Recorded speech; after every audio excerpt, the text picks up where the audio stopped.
Hello everyone and welcome to the top 5 of the scariest Yu-Gi-Oh! Infinite Loops. I'm Mac the Duelist coming at you from the TCG Enterprise where we talk about all your favorite card games.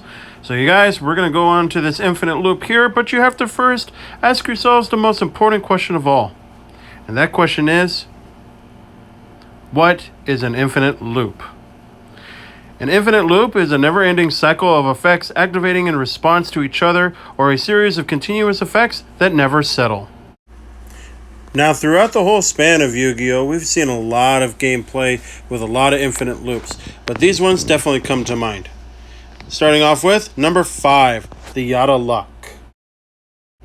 According to Wikia sources, the Yadagaratsu lockdown, nicknamed the Yada Lock, was an infamous deck build whose goal was to empty both the opponent's field and hand, followed by summoning Yadagaratsu and attacking with it. Upon dealing battle damage, Yadagaratsu's effect would cause the opponent to skip their next draw phase without their usual normal draw.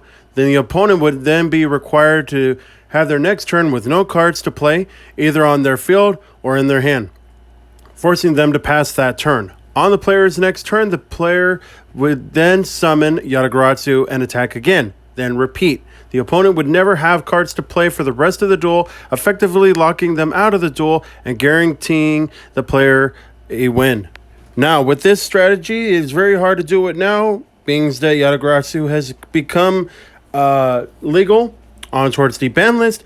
Yet, nonetheless, even with the errata, it is fairly possible, but also because that Chaos Emperor Dragon also has a very heavy errata. The lock is very small, which will actually be very easy now with all the new resources that we have to counter it. Number 4, the Cobalt Loop.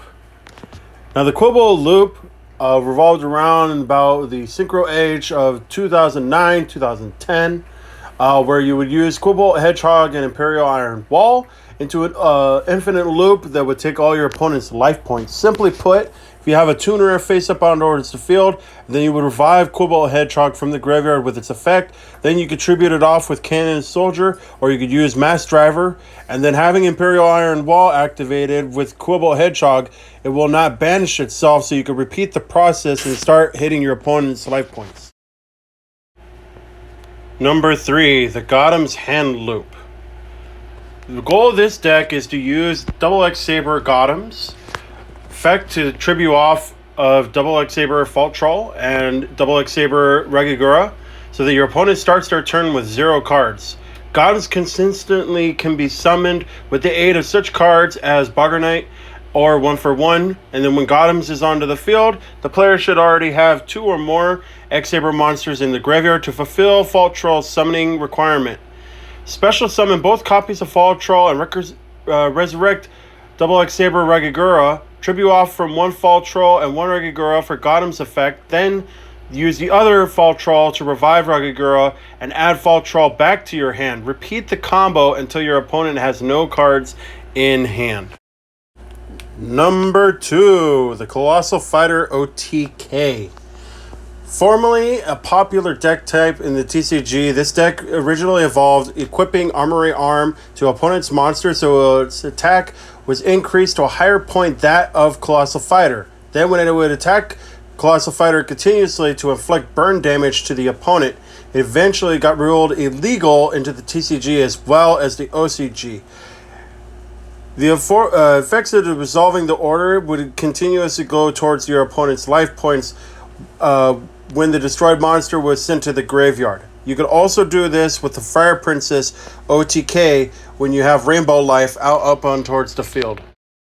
Which brings us finally to our number 1, the Assault Core Burn. Now, as many of you guys know, this is a more modern one, which is the one reason why Firewall ended up getting banned in the first place. You combo off from the Assault Cores, and then go ahead and go into Firewall. Then when you had Cannon Soldier out, you burn your opponent for 500, causing an infinite loop every time an Assault Core came out. And that's it, you guys. Thank you all for watching my top 5 of the scariest infinite loops in Yu-Gi-Oh! There's definitely more to come, so stay tuned for part 2. But feel free to go ahead and comment down below your guys' top infinite combos that you guys like or don't like at all. Either way, I'm happy these things are gone, at least for the time being. In any case, go ahead and like and subscribe, you guys, for more content, and hit that post notification bell to get more updates. I'll see you guys all in the next time. Happy gaming.